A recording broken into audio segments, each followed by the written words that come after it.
চাচাকে গলাতে ধরে বললো যে সবকিছু দিয়ে দে। আমি ভাই জানের ডর শরীরের মায়া বুঝতে পেরে আমি দিয়ে দিই। মানে হিসাব কিতাব আটানির বাদে আমি আমার দোকান লাগাইয়া দোকানে আমার বাসা মুখে যেলাম গিয়া। যাওয়ার পরে দেখি এখন হঠাৎ করে তারা করতে কি আইয়া 3টা মোটরসাইকেলে অস্ত্র বার করিয়া তারা তাদের পরনে ছিল জ্যাকেট, পরনে ছিল আপনার জিন্সের প্যান্ট, হেমলেট ছিল মাথায়, আর ওদের ব্যাগে ছিল অস্ত্র রান্দা ছিল। আমাকে গলাতে আর আমার চাচাকে গলাতে ধরে বললো যে সবকিছু দিয়ে দে। আমি ভাই জানের ডর শরীরের মায়া বুঝতে পেরে আমি দিয়ে দিয়েছি। 10 মিনিটও না, 5 মিনিট হবে। 5 মিনিটের এর ভিতরে কেন মানুষটা কোনো মানুষই ছিল না।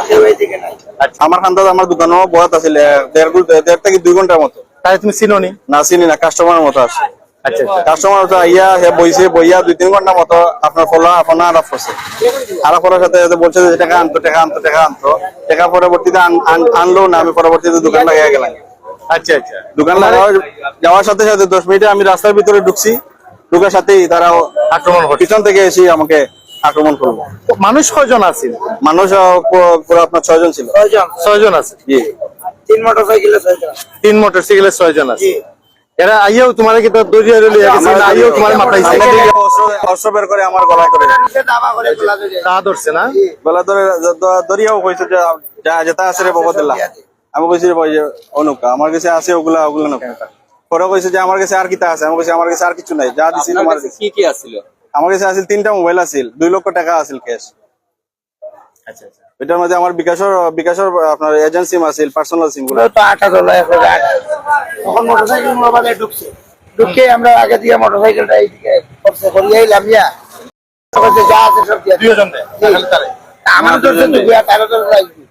তারা যাওয়ার পরই আমি নগদই ফোন দিয়েছি ওদেরকে, পুলিশ প্রশাসনকে ফোন দিলাম। ফোন দেওয়ার সাথে সাথে ওনারা তাৎক্ষণিক আসলেন। আসার পর তারা এখনো কাজ করতেছেন আলহামদুলিল্লাহ।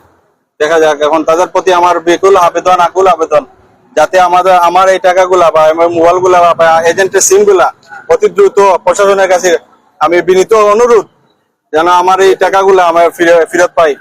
এটা আমার ডিসি স্যার মহোদয় যারা আছেন বা আমাদের প্রশাসনে যারা আছেন তাদের কাছে বিনীত অনুরোধ। আসলে আমরা খুব বেশি অতিষ্ঠ হচ্ছি। আমাদের এই বাস স্ট্যান্ডের মধ্যে প্রত্যেকদিন কিছু না কিছু ঘটনা ঘটে। আজকে যে ঘটনাটা আমরা ফুটেজ পাচ্ছি না একমাত্র বাসের জন্য। এই বাসগুলো আমাদের প্রত্যেকটা ক্যামেরা ফুটেজে আটকে আছে। এই বাসগুলো রোডের মধ্যে রেখে রোড পর্যন্ত বন্ধ করে দেয়। এমন অবস্থা হয় রাত্রেবেলা একটা গাড়ি যেতে পারে না, এমন রোড বন্ধ করে। প্রত্যেকটা লাইনের মধ্যে 3-4টা গাড়ি রেখে তারা চলে যায়। এই বাসগুলো আমাদেরকে আমাদের এলাকায় স্কুলের ছাত্রদের অনেক সমস্যা করে। সারাটা দিন রোডের মধ্যে থাকে। আমাদের এলাকার লোক বার হইতে পারে না, আমাদের এলাকার ছেলেরা বার হইতে পারে না, মহিলাদের যাতায়াতের অসুবিধা হয়। বিশেষ করে নামাজে যেতে অসুবিধা হয়। এই বাসের জন্য আমাদের পাশে একটা আমাদের কবরস্থান আছে, এখানে আমরা যদি এখন এক সময় মওত এর জানাজা হয় তখন আমাদেরকে ডিস্টার্ব দেয়।